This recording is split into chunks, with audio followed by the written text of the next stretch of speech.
Our program. We're sorry for a little bit of the delay, but the prior program here, the prior workshop, started late and therefore ran late to the IGF schedule. So for those of you here, we welcome you to what I think will be a very interesting workshop, given that spectrum really is at the heart of much of the way the world accesses the internet. But there are other technologies that work complementarily with the advanced wireless technologies, whether some are fixed, some are landline, and some are satellite, which, as I believe we may hear a little bit about, provide an important means of connecting rural wireless networks, serving as backhaul. Today, through our expert panel, we're going to explore, though, the importance of the advanced mobile technologies to advancing access to mobile broadband or broadband communications. As we've heard throughout the IGF, it's an important enabler to greater collaboration, social interaction, and a contributor to overall economic development.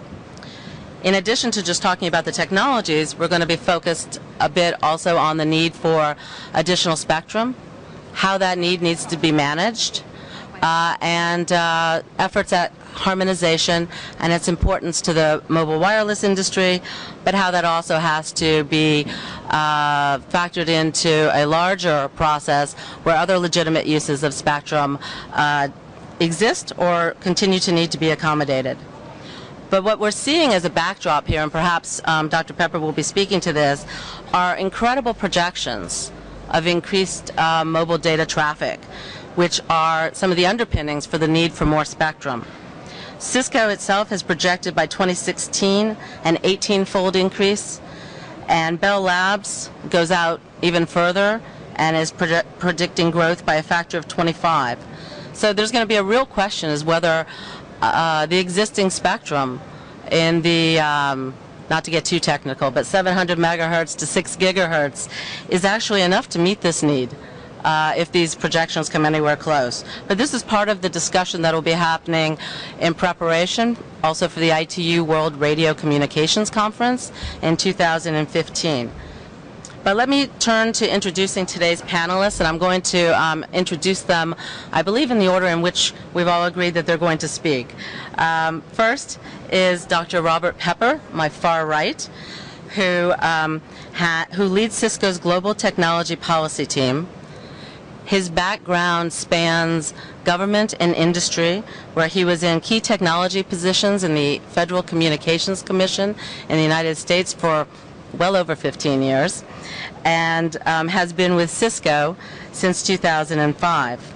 And even though he left government, he continues to be an invaluable resource to the government through Cisco and his work on advisory committees in both the United States and the United Kingdom dealing with spectrum policy and spectrum technology matters.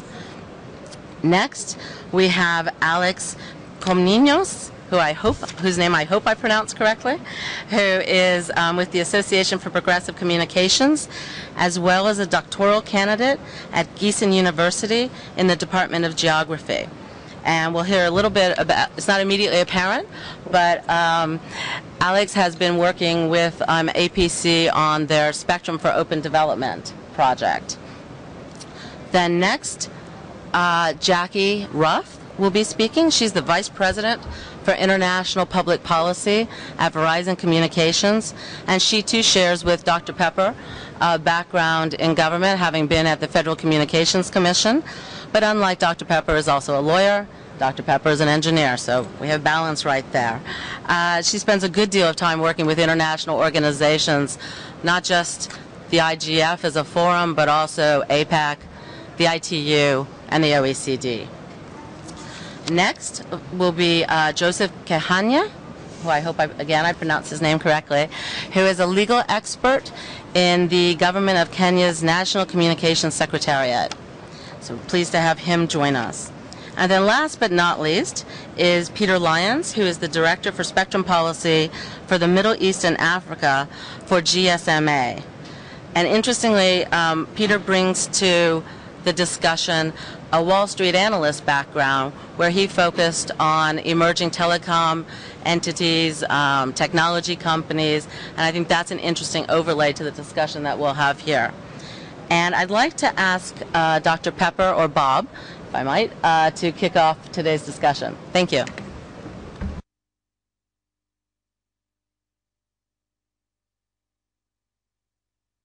Thank you, Jennifer.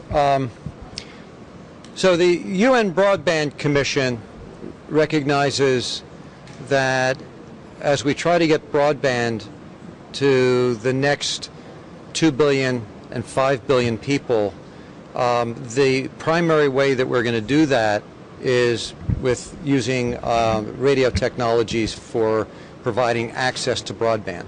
And in fact, there's some work that we've done at Cisco with our forecasts as part of something we call the Visual Networking Index, which is a rolling 5-year forecast of both demand and adoption of broadband and the internet. And we're forecasting that by 2016 there'll be 3.5 billion people they're on the internet, mostly with broadband. And the way that they're primarily going to connect is going to be through wireless technologies. And if we think about it just as a matter of practical, you just look around this room, if you can actually get on the Wi-Fi network here, you're connecting your device with wireless technology. We see a decreasing number of devices being connected with Ethernet fixed wired connections. Increasingly, the devices we have are portable devices, and as a result, as you'll see, we're forecasting is that using radio spectrum to connect devices, both while you're outdoors and indoors, is becoming the most important way for accessing the internet, and is going to become the primary way in which people, especially in emerging economies, are going to access the internet. Garland is very excited back there, and there's some people trying to get him to quiet down. So, we're forecasting as part of our study that by 2016, global IP traffic will reach a run rate of 1.3 zettabytes per year. A zettabyte is 10 to the 21st.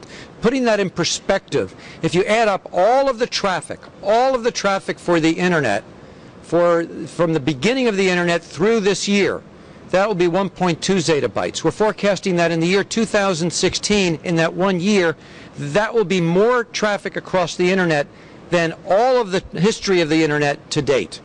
All right, so we're seeing a huge growth in internet traffic. And when we take a look, drilling down on mobile traffic, and Jennifer mentioned this, what we're seeing is from 2011 to 2016 forecasting an 18 times growth of internet traffic, of mobile data traffic. This does not even include fixed Wi-Fi, but mobile data traffic increasing by that much. And if you look at the increment, right, just the increased use of mobile data from 2015 to 2016 is more than 4 times the total of the mobile internet traffic this year. So what causes this? Well, it's that we have more people connected and we have more devices. And if you take a look at the devices, there's a significant shift taking place in the types of devices being connected to access the internet. In 2011, for example, 48%, about half of the devices connecting to the internet, 56% were laptops. But by 2016, we're forecasting that 48%, about half, will be smartphones, and laptops will only be about 25% of the way we access the internet on wireless devices. And then these tablets are growing quite rapidly, right? And we're expecting, in terms of the amount of traffic, about 10.5%, but that may actually grow given the proliferation of tablets and now the blurring of the lines between smartphones and tablets. What are the applications that are driving the demand? The short answer is video. And it's video not only on fixed, but also wireless and on mobile data networks. It's going to be video that's driving the demand and the utilization of the internet and broadband. And video of all kinds. And video doesn't just mean traditional one-way video streaming or downloading movies. It's also two-way video. It's FaceTime. It's Skype video from device to device. It's from my tablet to your tablet, real-time video communications. It's short form, it's long form. It's going to be video also to the big flat screen television in your home. And what's coming, and when we did this most recent study, for me this was the most startling finding. And that is, this is not a forecast. This is real data from 2011.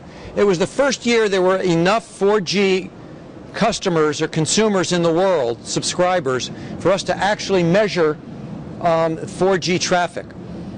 What we found was that 4G users consume 28 times more data than non-4G, 2G and 3G blended together.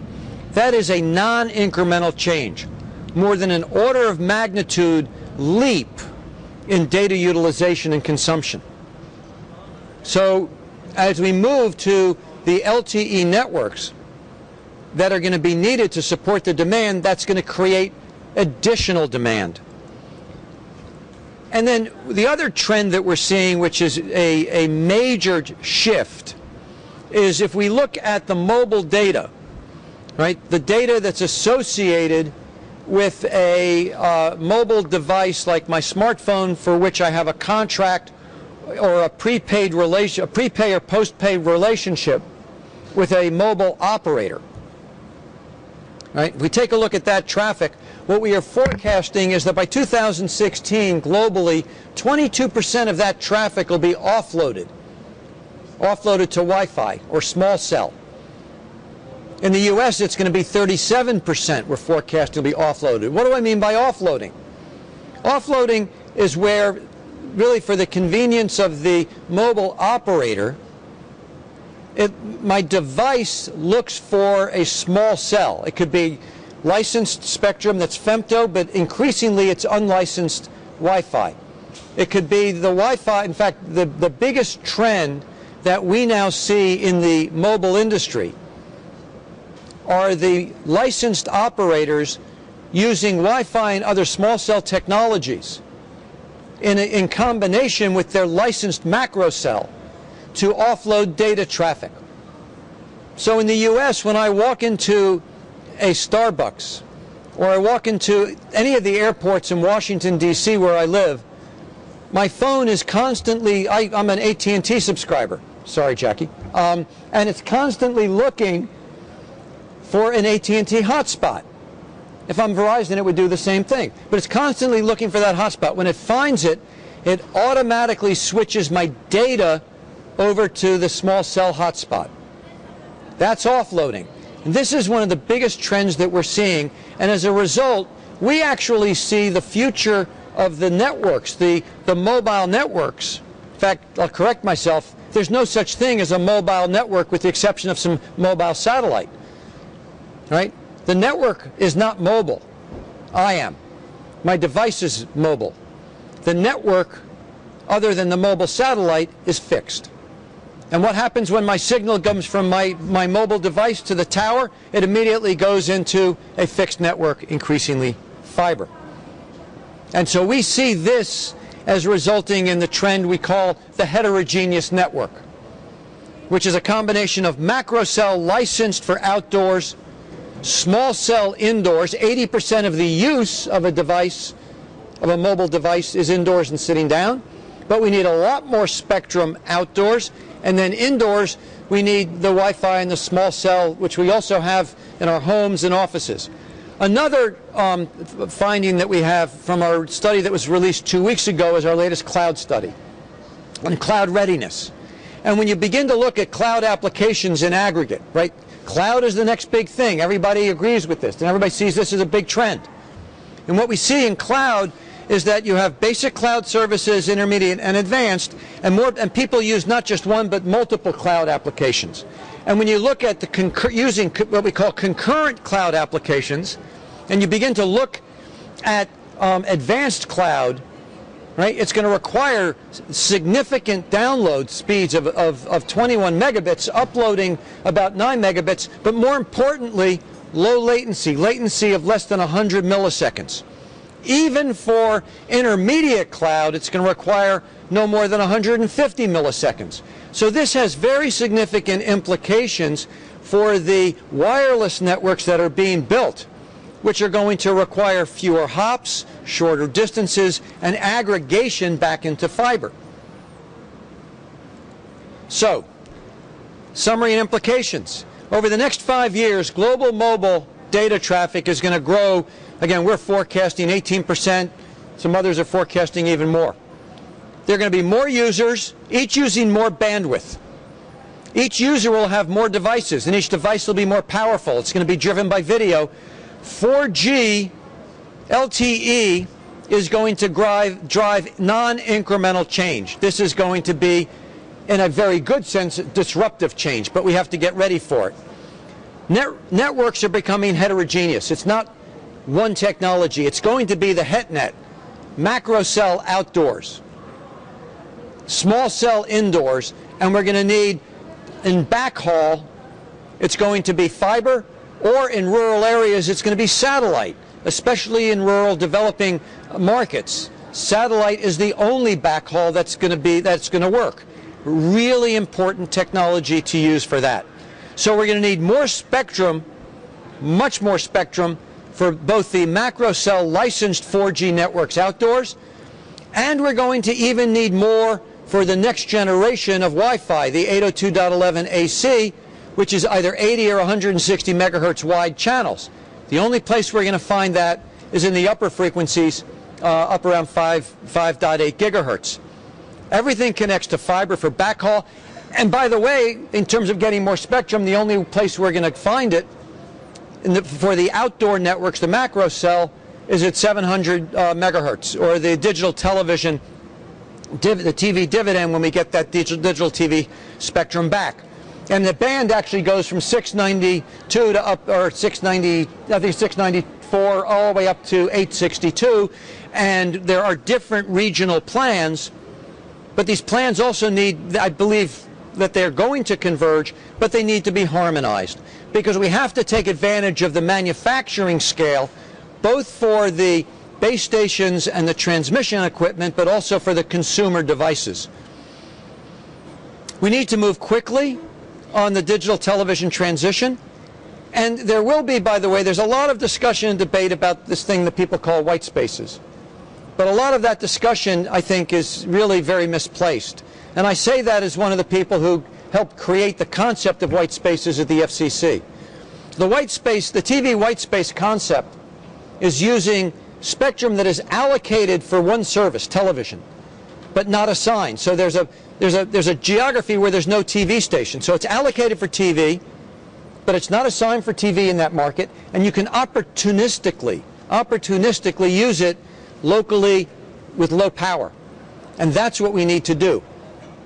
There's some people who are proposing, they're using the phrase white space in a very different way, which is to, frankly, take spectrum from the licensed band and create something separate for unlicensed, but that really fights the spectrum characteristics, the propagation characteristics of the 700 megahertz. And we think that the most important thing that we can do at 700, these low frequencies that go long distances that are really the sweet spot for spectrum, is to have that for licensed broadband. As I say, if we want broadband, we need broadbands.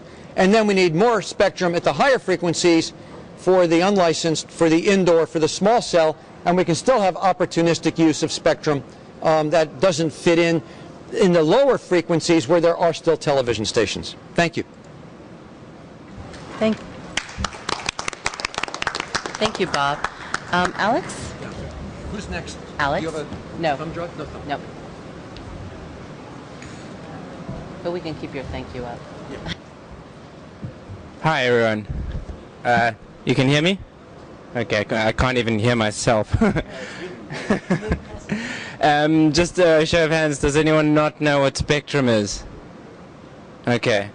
I know it can be quite confusing. There's a little bit of science to it, but I think in terms of how spectrum should be managed and the opportunities, it's quite a no-brainer.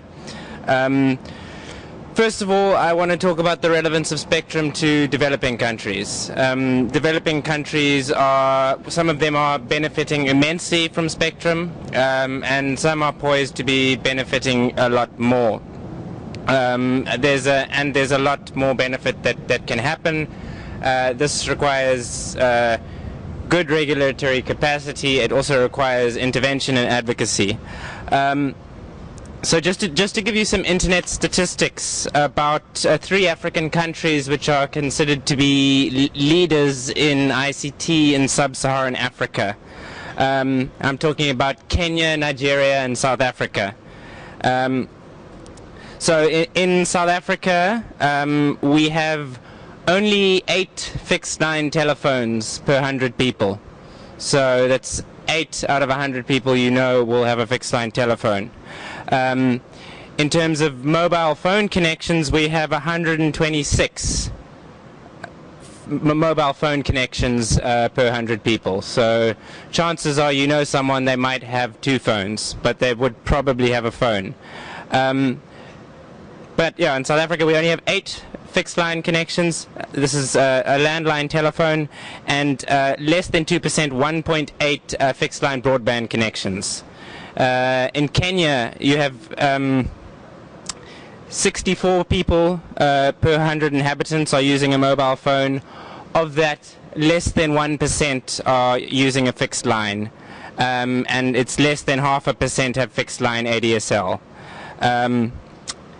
Yeah, and then in Nigeria, we have 75 mobile phone users per 100 people and only 0.35 fixed lines. On top of that, you have decent for African countries internet access. In Kenya, 29 users per 100 inhabitants. South Africa, we have 21. And in Nigeria, we have 28. So most of these people will be accessing the internet from a cell phone. I think there's been a lot of predictions, and I think this is the year that it's happened, is that more people will be accessing the internet through a cell phone or wireless technologies than through a fixed line connection. And on top of that, also through a mobile phone rather than a computer. So because of the importance of mobile telephony, spectrum is extremely relevant to developing countries. About 10 years ago, a very important concept in the debate was leapfrogging. But basically, mobile phones allowed people in Africa, because of infrastructural deficiencies, to leapfrog the need for fixed lines. They're still obviously needed for many reasons, like backhaul, but the mobile technology was the great enabler that enabled tens of or hundreds of millions of people in the developing world to make a phone call for the first time. So the second round of leapfrogging is now happening in terms of the mobile internet. The other importance of spectrum to the developing world is what is called the last mile. Your internet communications go through a lot of infrastructures. They go through undersea cables, they go through satellite transmissions, they go through copper and fiber wires, copper and fiber in the ground, and the last mile, which in the developed world has conventionally been fiber and copper, this last mile, which can actually get people the connectivity, is often through wireless technologies. So here we're talking about WiMAX, LTE, as well as GSM and 3G technologies. So it's not necessarily just using a mobile phone and having mobile internet, but it's augmenting existing infrastructures to provide internet to everyone. So yeah, it's extremely relevant to developing countries, and there's opportunities and challenges here. And the first opportunity is that in many developing countries there is less use of spectrum because there are less technologies there before, there's less devices, so it can be easier to roll them out. And then the challenge is A, it can be expensive, and B, that spectrum also needs to be managed efficiently. If it's not managed efficiently, there is interference. If there's interference, there's bad quality of service, and it doesn't provide what you want it to provide. So you need human capacity in dealing with this. You need regulatory capacity, and we do need strong regulation when it comes to spectrum. Just in terms of some issues, the one issue when it comes to spectrum is a level playing field. Spectrum is sold. It's sold for a license fee. It's used for a certain amount of time. That's either auctioned or the price is set by the government, and it is assigned to different operators. So the first issue is that in all telecom, it happens to be quite oligopolistic. Incumbents often have the advantage, and they are able to afford to buy spectrum. So this can entrench the position of the incumbent and actually be negative to competition. So if more spectrum is awarded to more players, we have competition. On top of that, you also want the spectrum to be used efficiently. So there are arguments that a higher price will incentivize the operator to use the spectrum more efficiently. On the other side, it's not necessarily so if that inhibits competition. And then the second point, a big issue, is regulatory capacity. Spectrum regulation can be a great bottleneck to getting the spectrum out there. You need great human capacity in the regulator. It also helps if you have an independent regulator.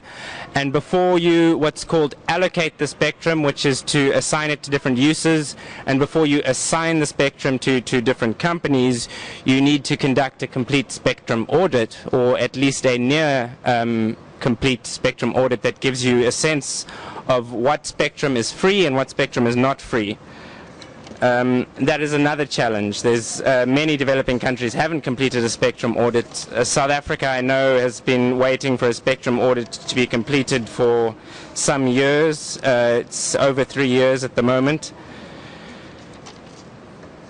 And then, the second thing is about, I've mentioned this, but auctions. There is an argument that spectrum will be efficiently used if somebody pays the highest price for it. This has cost and competition implications.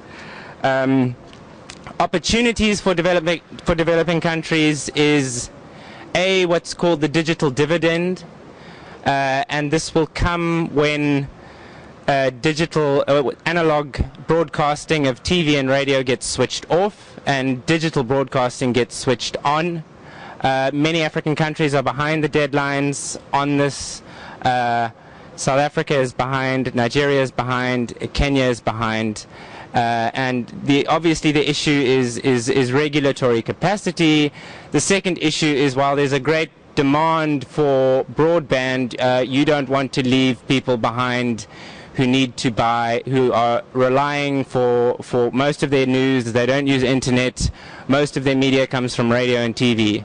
So when you do this analog switch off, digital switch on, you need to have everyone buy new devices. There's a question of subsidies there. That's often a bottleneck, and that needs to be dealt with. And then another opportunity is white spaces. It was discussed earlier, but white spaces are the little gaps that were allocated in the spectrum to be not used in between the broadcasters of TV channels and radio channels, so there was no interference. But with better technologies and better effective use of spectrum, these are able to be used. And then the second thing is another thing is adaptive regulation. Possibly regulation needs to adapt to specific conditions and specifically geographic conditions. It might be a good idea to allocate spectrum geographically. Instead of allocating spectrum to one company who may not necessarily use it for the whole area, for the whole area of the country that you're talking about, you might want to sell that on a regional basis, and you would need databases to orchestrate that. So that's another question of capacity. And yeah, spectrum audits are very important. Basically, in every country, we need to map out what spectrum is available, what spectrum is allocated to what functionality, what technologies, and this also needs to be transparent. The only way that this can benefit everyone if this is a transparent process. So spectrum audits need to be conducted. These spectrum audits need to be available on the website of the regulator or the Ministry of Communications. And then, yeah, it is also a good idea to consider not always just auctioning off spectrum to the highest bidder, but to set aside some spectrum to new market entrants to encourage competition at the same time. And also to effectively make use of unlicensed spectrum, which in most countries in the world, that is what Wi-Fi is an effective use of unlicensed spectrum. Those bands need to be protected, and other unlicensed spectrum that could be useful for the public good must be identified. Thank you. And now we'll turn it over to Jackie Ruff, who I think will give us a bit of a case study from the U.S. market. Thank you. Just got to get a few slides here.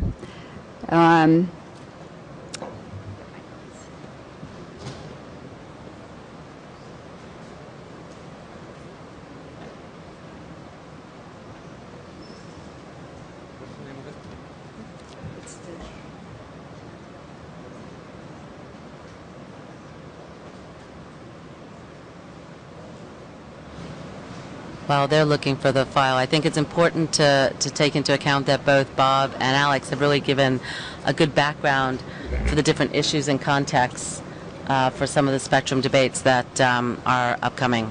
And now I think Jackie's ready. I didn't wear my headset, so I didn't hear what she said, but here I am. So the first two speakers were great, and I think set the context very well. What I'm going to do now is do a deeper dive on a particular case study, which is the story of Verizon. We're a major wireless provider and wireline, but a major mobile wireless provider in the U.S. that recently began deploying LTE, fourth generation broadband service on the digital dividend type of spectrum that was just discussed. And we have done that quite quickly. And so what I want to share with you is what that experience was like, because we really have been a first mover, a pioneer, which has its positives as well as sometimes its risks and challenges. So I'll try to move through that all quite quickly, and let's see if I can make the this mouse work. Let's see. Oh, this. No, just leave them. Just click the. You just want to. It's weird. Very strange. Hold on. Can I do it on your? No, you should be able to. Just. It's turned around. Oh, okay. You want to click that? Yeah. Okay. All right. Thank you. Okay. Great. So this gives you a little bit of a picture of the map of the U.S. A couple interesting things here. One is that, of course, like many other existing operators, we were taking our existing network and re-engineering it. So that really has some cost savings and efficiencies to be able to do that. I think another interesting point is that the spectrum in the U.S. was actually auctioned before the digital transition. So sometimes, as a matter of policies, countries are might consider doing it the other way. But we were able to have the auction happen, start testing some of this new technology, and in the meantime, the broadcast spectrum was being cleared, and the government was assisting in the transition. I think that was an affordability issue that the previous speaker mentioned, but there were some subsidies there. So the auction was in 2008. The network began to be deployed at the end of 2010, and now we cover about 2/3 or even more of the population in the country, and by next year we will cover our entire national footprint. So you can see that this moved pretty steadily and might be able to go even faster for other countries coming later.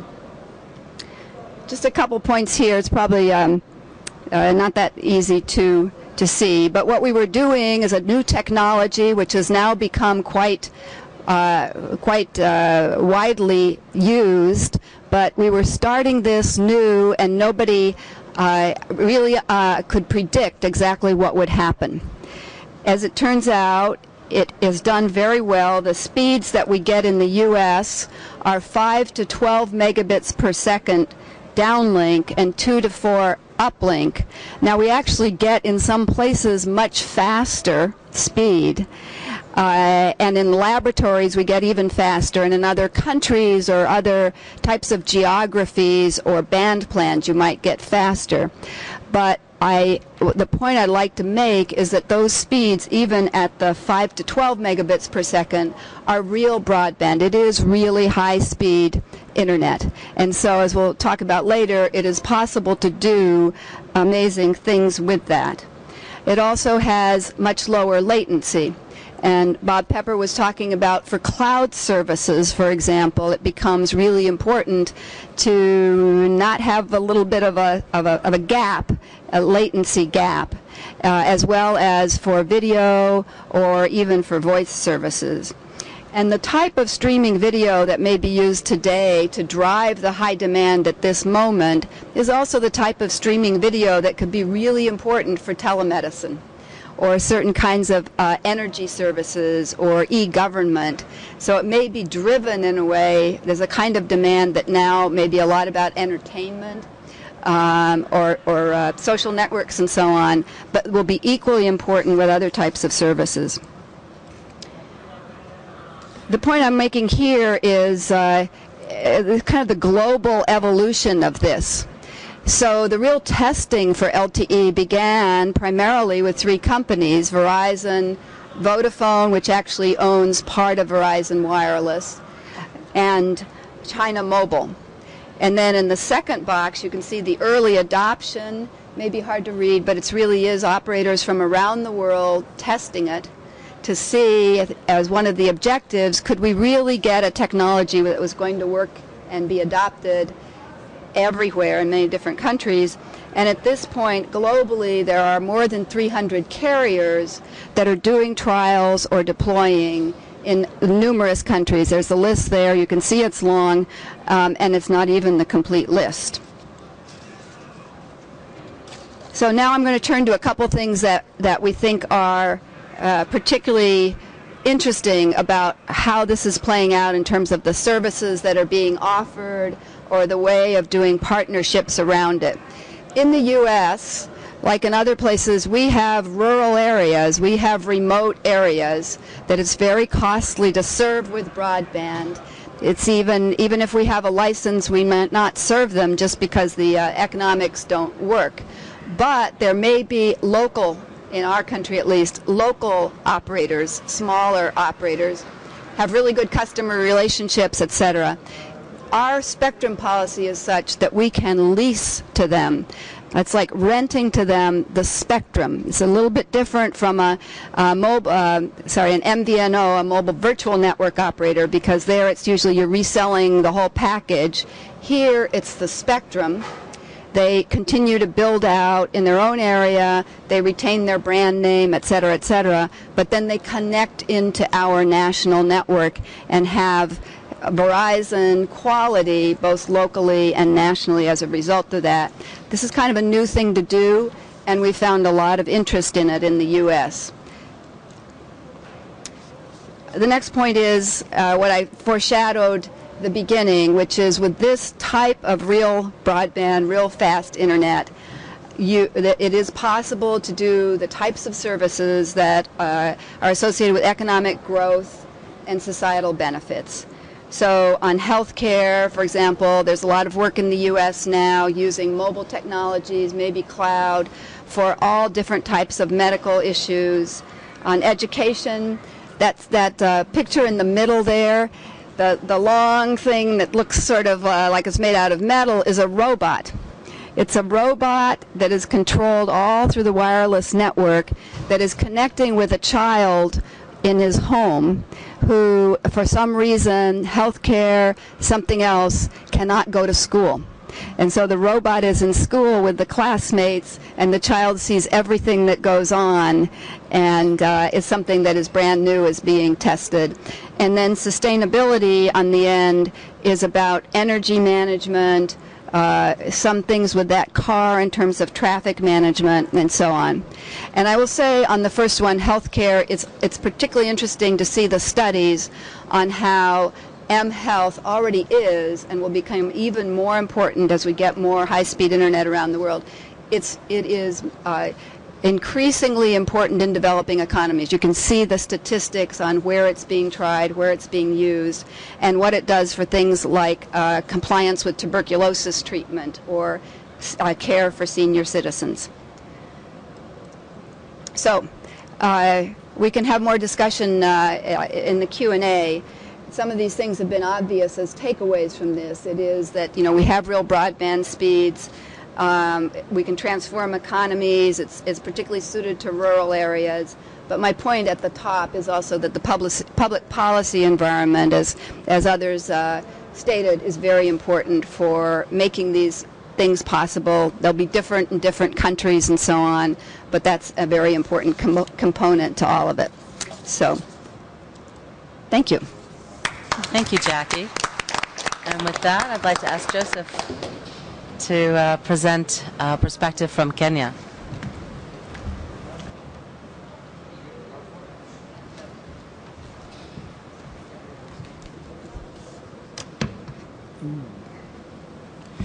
Yeah, good afternoon. It's good evening, I think. It's almost good evening. Thank you. Mine will be very, very short. I'm giving a perspective from Kenya, and luckily I think there's been some contributions from the past speakers, especially Alex. The perspective of the government in Kenya is that in these matters of infrastructure, government has to lead, given that sometimes the private sector, in as much as they would want to get involved, are perhaps constrained by sometimes the economics of it all. And the government, just as it showed with the question of the undersea cable, those of you who are aware, the Thames cable, undersea cable landed in Mombasa, and subsequent to that then there were 3 other undersea cables that are then available at that point. Next, the government has tried to bridge the availability of broadband in the hinterland, and that has been through what we call the National Optic Fiber Initiative. We call it NOFB. And the government seems to be saying that, look, we build this just the way we build roads, and eventually they will come. We're glad to hear from Robert that in the deployment of LTE networks, it appears that the consumption of the internet in relation to those who already were on the non-LTE network is 28 times that delivery. So that I think this is good news for those who would want to engage in this. Definitely for the operators, because it means then that there's a lot of money to be made. In Kenya, the mobile penetration is at 29 million currently out of 39 million. That's upwards of 75% penetration. The internet numbers are 7.7 million, and 98% of these are mobile. So it is approximated that we have about 14 million users using the standards that are acceptable. And we are doing this with using only 50% of the bandwidth that's available within the country, so that there's a lot of room for growth within the country. In relation to the question of spectrum and the usage thereof, the government has put in place a committee that is currently working to look into the question of broadband availability in the country. There is the initiative on digital migration that has been underway for now 3 years, and Alex, we are not behind. The switch off is 2015. We are anticipating to switch off in 2013 in all probability, and we are currently in what we know as the multicast period. Those of you who are aware about this digital migration process. And there has been some deadlines that had been set, which were pushed. It was June this year. It was pushed further, and we are happy to note that even in the developed world, such as the US, there was also a postponement of the deadline. So that is also perhaps to take care of those niggling issues that come in mind, especially on the question of affordability and availability of what we now know as set-top boxes. So that on the clearance of the spectrum that is under use by the broadcasters, the Broadband Committee is looking into this, and the regulator, which is the Communications Commission of Kenya, is in that committee, and it's the one mandated under law to manage the spectrum on behalf of the country. And in all probability, by the end of next year or early end of next year, we should have a very clear indication about how that cleared spectrum is going to be then made available for broadband purposes. Now, in relation to the overall framework of the government, we have what is known as Vision 2030, and we are currently in the second, what we know as a second medium-term framework.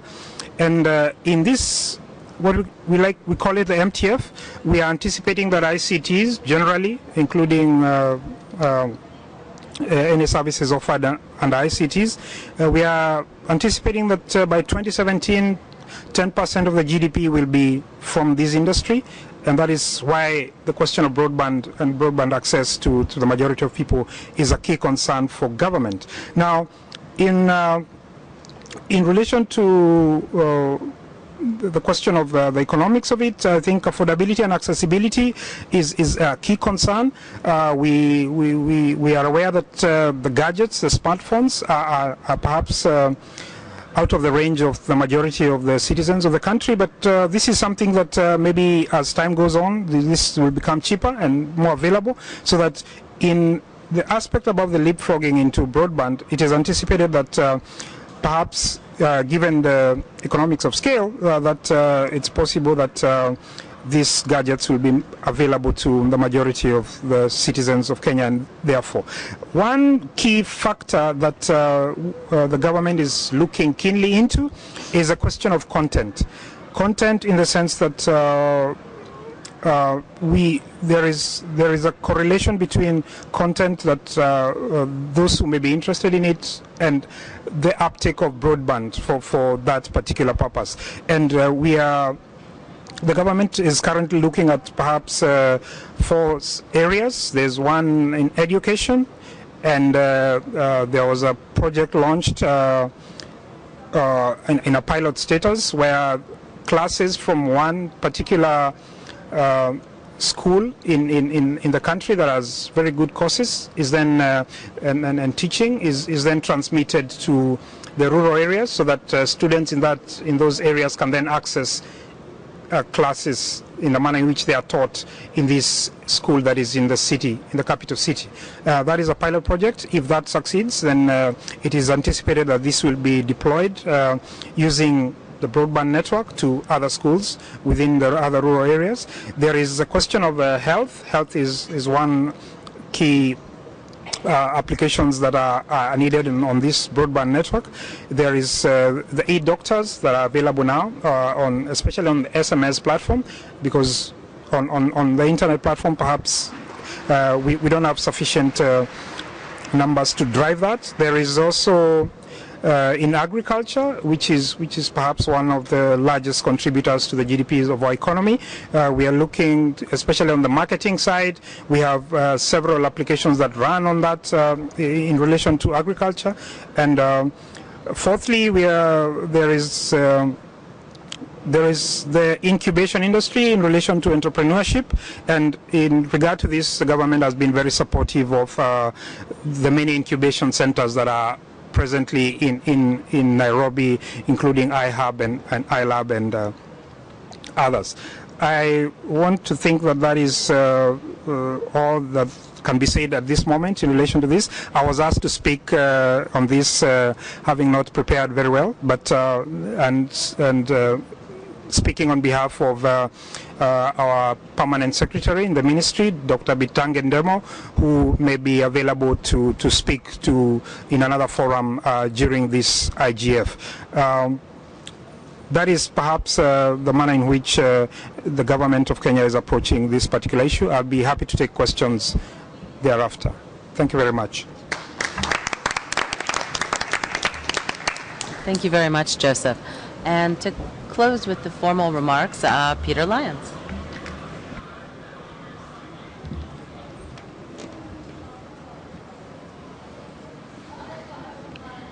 Good evening, everyone. I recognize that I'm the last speaker, so I'll try to keep things as interesting as one possibly can discussing Spectrum. At any rate, I would like to start by first of all thanking the people and government of Azerbaijan for their hospitality. It's a beautiful country, my first time visiting, and I want to come back and visit many more times in the future. I live in Dubai, so it's a very easy trip for me. So my name is Peter Lyons. I am the Director of Spectrum Policy at the GSMA. A little bit more about the GSMA in a second. But before I start here, I thought, you know, it's late in the day, attentions are possibly waning, so I'll start with a story, a very quick story about my first assignment for the GSMA. Back in 2010, the GSMA sent me to a meeting in the Congo, in West Central Africa. And I remember it took many hours, many connections through many airports to finally arrive to the Congo. And as the flight was preparing to land, I remember looking out the window and seeing complete darkness. The sun was just setting and the jungle was completely dark except for one road with streetlights. Now, we landed, I went from the airport to the hotel, and on the way to the hotel we crossed this one street that had lights. And I was shocked to see at 8 o'clock at night, the street was full of young people, school age. And I asked the taxi driver, I said, what's going on? Is there some kind of a protest? You know, there's some kind of trouble? And I looked a little closer and I noticed that each of these school children had their school books in front of them. Because they did not have electricity or even light at home, they were studying in the street, under the streetlights, pacing back and forth, memorizing, reading, discussing. I thought this was really incredible, and this is really, I think, symbolic of what the mobile industry is trying to bring to developing countries. We're trying to bring light, we're trying to bring knowledge, we're trying to bring information. Spectrum is the electricity of the mobile industry. In some cases, electricity is the electricity of the mobile industry. When you don't have even electrical grids, you have to run electrical generators. So with that in mind, with the idea, with the imagination of these thousands of young children studying under streetlights, I'd like to begin my presentation. So what is the GSMA? The GSMA represents over 800 mobile operators around the world in over 200 countries. We also have associate members, which include all of the technology companies, the equipment vendors, software companies, internet companies, entertainment, etc. So what is at stake when we're talking about mobile broadband for the mobile industry? As Dr. Pepper mentioned, a huge increase in data traffic, mobile data traffic. We're seeing devices that we couldn't even have imagined 5-10 years ago, tablets. This is driving an enormous increase in data traffic, and we expect, as Dr. Pepper mentioned, an 18-fold increase between 2011 and 2016, 18 times the data traffic. What is spectrum? Why is spectrum important? It's a vital input to many industries. They do not stop. Radio waves do not stop at national borders. It requires a lot of coordination, a lot of planning. The amount of spectrum and the associated terms of use drive the cost, range, availability of mobile services. There's a direct impact on the quality of services, the price of services, of the amount of spectrum that's available, whether or not that spectrum is internationally harmonized, and the terms under which that spectrum is licensed. So very briefly, I just want to touch on how spectrum is licensed and why it's important for governments, for regulators to remove restrictions on what specific spectrum bands can be used for. So for example, in a particular spectrum band, I don't want to get technical and start throwing out numbers, but in a particular spectrum band, today we might be using voice and SMS. But there's no reason why that same spectrum band cannot support 3G or 4G. It requires flexibility in the licensing to say, okay, this is spectrum, it can be used for any purpose that is necessary. So a road is built. You can't say, okay, only this kind of cars can drive on a road, and you can't have trucks, and you can't have, you can't control the traffic necessarily that's on a particular road. A road is just a road. It's meant for transportation. Spectrum should be licensed in a way that is technology neutral. Also, governments and regulators have to think long-term, and they have to be transparent about how they license that spectrum to facilitate the most investment possible in the sector. So mobile operators are a business. When they make investments in mobile networks, they want to know that what they've invested in is not going to change 5 years from now. They're looking 5, 10, 15 years into the future. That transparency, that long-term planning has to be there in order for the mobile operators to invest the billions of dollars in each market that they do. What is harmonization? Why is it important? What's harmony? Okay, globally, when we're talking about spectrum harmonization, we mean as many countries, as many markets, as many operators utilizing standard spectrum bands. Okay, if they're using the standard harmonized spectrum bands, that means that the chipsets that go into the devices can be mass produced to support standard bands. Why is this important? Because if you have standard bands and you have standard chipsets and you have mass production and economies of scale in the production of these devices, you can actually reduce the cost per device. So the example I have on the screen up there, if you look, so what would be the impact on the cost of a handset? Okay, this handset here, let's use this as an example to visualize. So what is the extra cost that you'll have to pay if you want to go buy this, if this particular handset is only created using to support niche or specific spectrum bands that are only supported by a few million, let's say a few million customers? We see up to $15 on the cost of the handset in additional cost from this only supporting 30 million customers. If we're talking about 80 million customers, that price drops dramatically because the manufacturing, the sourcing of these chipsets decreases over the larger the amount of devices and chipsets produced. So maybe only $1.50 in additional cost. If we're talking about 800 million people, 800 million devices using the standard frequencies, the standard spectrum, that's only 15 cents increase in the cost of the device. So not only is it an impact on cost, but there's also an impact on the performance. So the performance cost of adding non-harmonized spectrum bands to a multi-band phone will result in 1 dB per band, and this loss increases the number of bands that you add that are non-harmonized. So what is dB? What are we talking about here? We're talking about basically a loss in the performance of the device, the radio interface. You're not able to get a signal. You're not able to have that same quality of service that you would expect.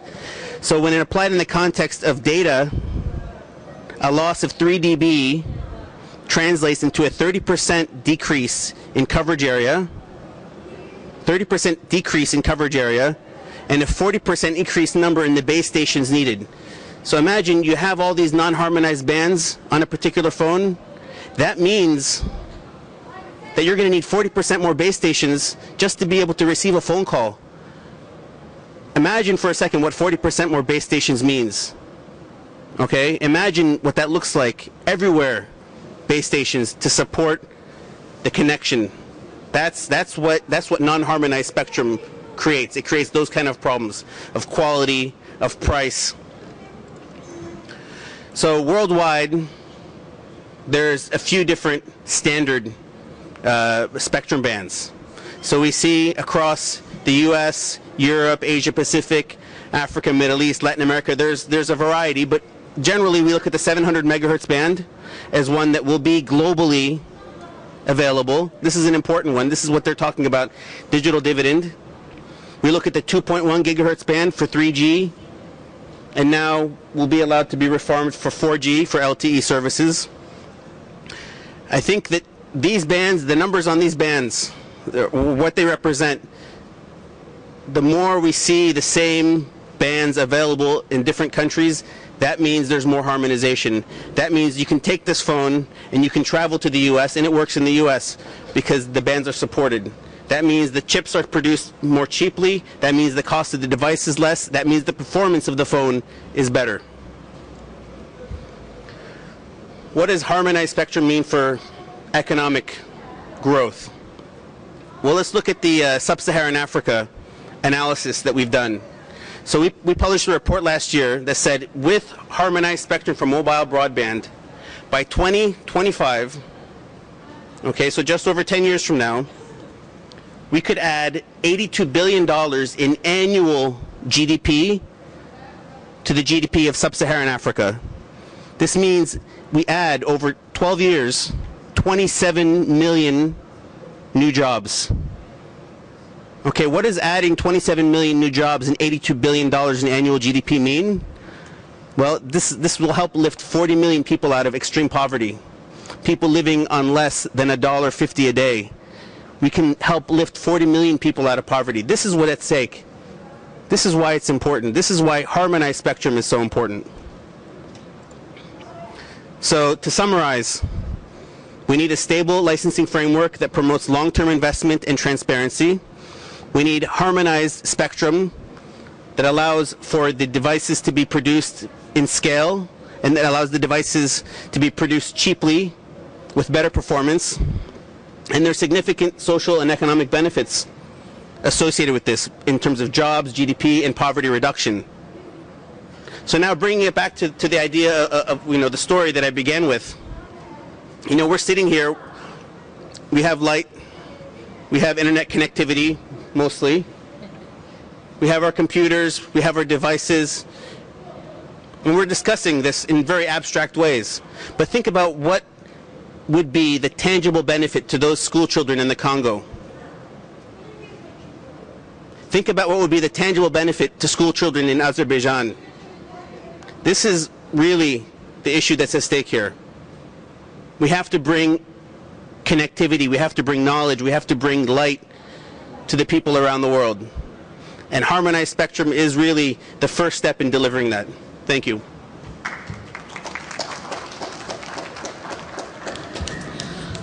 Oh, switch it up. Oh, the microphone. Well, as you saw, we lost Dr. Pepper. He had a commitment at 6 p.m. and we are running a little late given the prior panel. But I know the panelists have remained behind to be able to, have a dialogue with the workshop participants, and wanted to see if there were any questions from the floor. Let me start there, and there's a microphone behind you, and there's a microphone over there. So if you'd each like to queue up, that would be great. If you could also introduce yourself when you ask your question.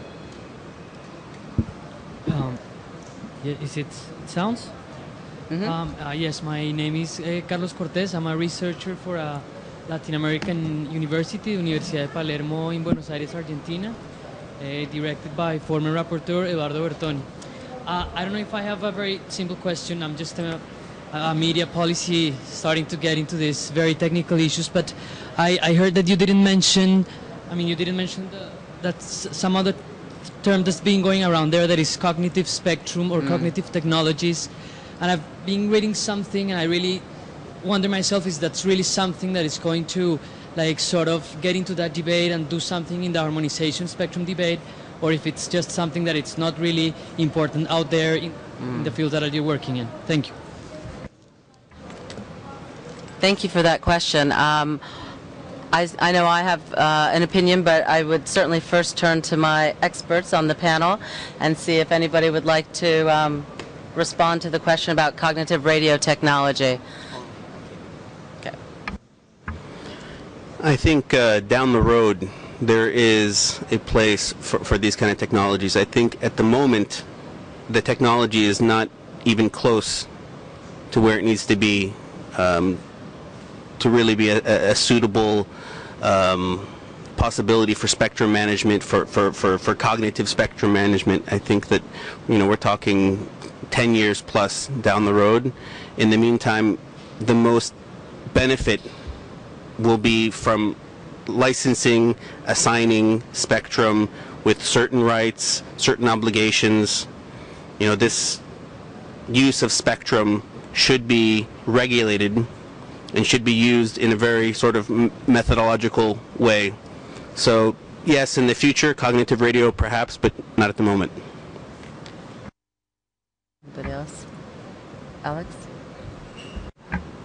There is a possible equivalent to Moore's law in spectrum that every 30 months spectrum efficiency doubles.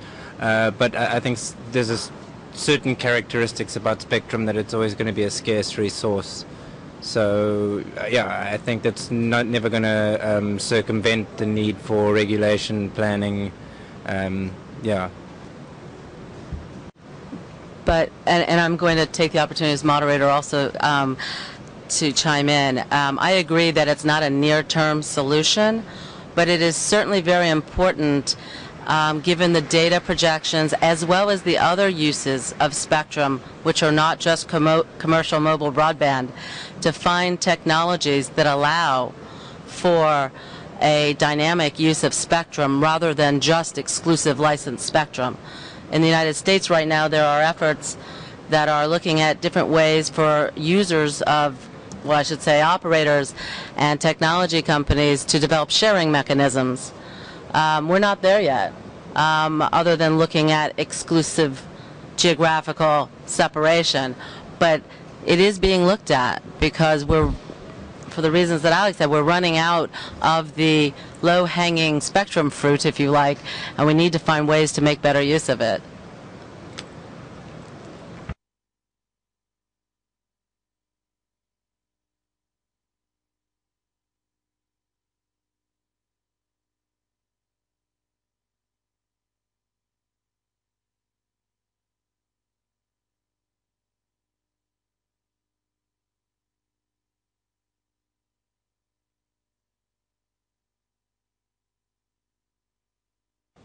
can hear me now. Okay. So I'm very glad to hear. Hello. Hello. Hello. I'm loud and clear. Excellent. So I'm very happy to have come in for this panel, though I was a little bit late. For me, the main issues as they stand right now are a harmonization of spectrum. I'm very grateful the other gentleman raised the issue of cognitive use of spectrum, along with shared spectrum and spectrum allocation methods. And the last I would add is competition, effective allowance of competition. So just one shout out to Verizon here. I'm very glad they've adopted the policy of any apps, any device. Okay, and that's and I'd like some ideas of how to use competition law to encourage that elsewhere. And also, so there's shared spectrum test beds right now in the U.S. The UK is working on them in South Africa, India. We're trying to convince the government to go in for that. But what kind of evidence do you think we really need to move towards shared spectrum? And for me, harmonization is pointless unless it also comes bundled with shared spectrum. And one last point is the issue of patents. Okay, and where do the panelists see patents on specific mobile technologies fitting into all of this? Okay, there are 3 questions there. I think the first one was certainly to Jackie with respect to apps and competition, but feel free to address all of them if you'd like. Well, actually what I was wondering, even more questions. We can do that. Yeah. Are there other questions so that we can tee them up and see if there's a fuller additional range of questions to add to the list? If not, that might be the last question. Also, we do need to check and see if there are any remote, any questions from the remote audience. No? Okay. No? Okay. I can't hear you. I'm sorry. There are none. Okay, thank you. No questions at the moment remotely. So, Jackie, why don't I turn the questions over to you for the moment?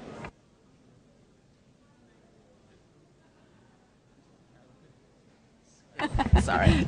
It's a little confusing. Do I use the headset to be heard, or do I use the mic to be heard? I think Verizon has a history of sort of using different business models. Can you hear me? Okay, yeah. Using different business models, being maybe a first mover on things. For example, Verizon adopted, this is a long time ago, but wireless number portability. First in the market to do that, and before the regulator required that. And the view is that what's really going on right now, we have an extremely competitive wireless market in the U.S. We have 4 national wireless operators and at least 2 regional. So any place a customer is, they've got at least 6 choices. So then that drives a number of operators, but ourselves included, to try to figure out, what does a customer really want? And for example, we rolled out the Android operating system. At that point, we actually didn't have iPhones, but we wanted a smartphone. That was new. It worked well. We did that, and have a lot of flexibility. We had Skype not only allowed as a service on our wireless phones, but we actually put the icon on the front, so the phone, when you bought it, came with the Skype, easy to use, because we thought that's what customers wanted. So to me, it's a reflection of a highly competitive market where you've got multiple operators, and then there were policies behind that from the government position. So. Peter, I think you wanted to address perhaps the harmonization point. Yeah, there was a question on shared spectrum, and that harmonization would be sort of in vain where there are not ways for operators to share spectrum. And I'd like to point to the example in Russia in the 700 megahertz band where there's essentially 3 20 megahertz slot and 4 operators. Okay, so 4 does not go into 3. What happened? How did this spectrum end up being divided? Well, each of the operators went in for 15 megahertz rather than 20 megahertz each. So my point is, spectrum sharing will be commercially driven. The operators are ultimately going to make the decisions that are the most commercially viable, the ones that make the most investment sense. There has to be a framework, a legal framework in place to allow these kind of commercial arrangements to take place. So I think it's going to be commercially driven. We just have to allow those kinds of things to happen, and there has to be that legal framework to do that. I would just add slightly different angle is the sharing between commercial wireless operations and other services. And that is perhaps a question, I don't know if that was part of your question, as opposed to mobile operators sharing with each other. And so when you look at the spectrum test beds that are going on, they're that type of environment. And I believe in the United States it's very much driven by the extreme congestion that there is for the primary markets that the operators want to serve with other legitimate uses of that band, the bands in question, whether it's weather satellites, air traffic control radars, other very important services. How do you enable that? And that's what's driving, at least in the United States in part, exploration of ways to allow both to coexist in some fashion or another. I don't know how you make that case in India. It depends very much on what the other uses are and kind of a willingness to invest in that process. And I don't mean financially, but in other ways. And then I believe there was a question on patents, and I don't know if anybody up here feels comfortable addressing the patent issue. Jackie or Peter, Alex? Actually, what I was going to say is, I don't know if this is still true, and maybe somebody else knows, but I think that some of the last buses to the dinner will leave at 6:30. So, so we might want to, have a separate conversation on that. Okay. Why don't? Is there another quick question there?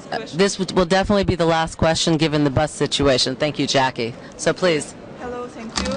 I'm Rena Ahmedova, researcher from Institute of Information Technology of Azerbaijan National Science. And I have one question. You say about using broadband in education and how to use this. And the second question about e-government and in what level of develop e-government in Kenya. Thank you. Joseph, do you want to start?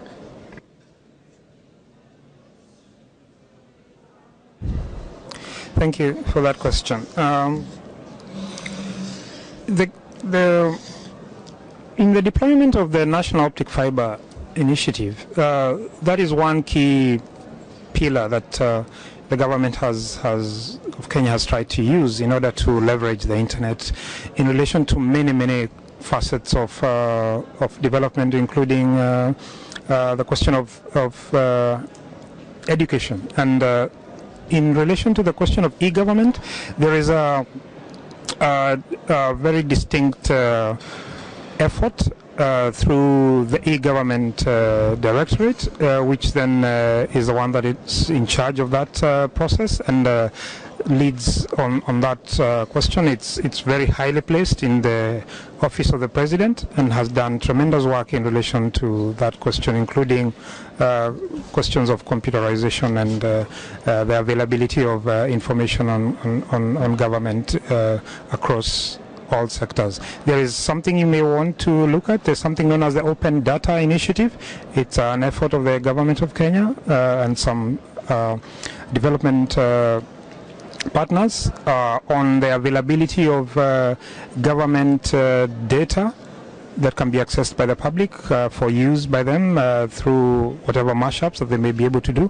On education, this is, as I said, there was a pilot project that is still underway, delivering classes through the internet to the rural sector, and that is something that's ongoing. But the whole idea about open courseware is something that is very keen to to Kenya and in fact to the developing world, and this is something that we are following very, very keenly, and hope that even other countries can be able to adopt. This is something that it's a global phenomenon that's out there, so we are on top of that as a government. Thank you. Well, in light of the impending host gala this evening, I think we're going to have to close this workshop, but I'd like to ask you to join me in thanking our panelists for participating today. And I'm sure you can find them at the gala tonight. Thank you. Sorry, could I just say one thing? A lot of what I said today was thanks to a colleague I've worked with called Steve Song. Everything I've ever learned about Spectrum, I've learned from Steve Song. So if you Google Open Spectrum for Development, you can find a lot of what I've been saying online on the APC site. Thank you. And now we're officially closed.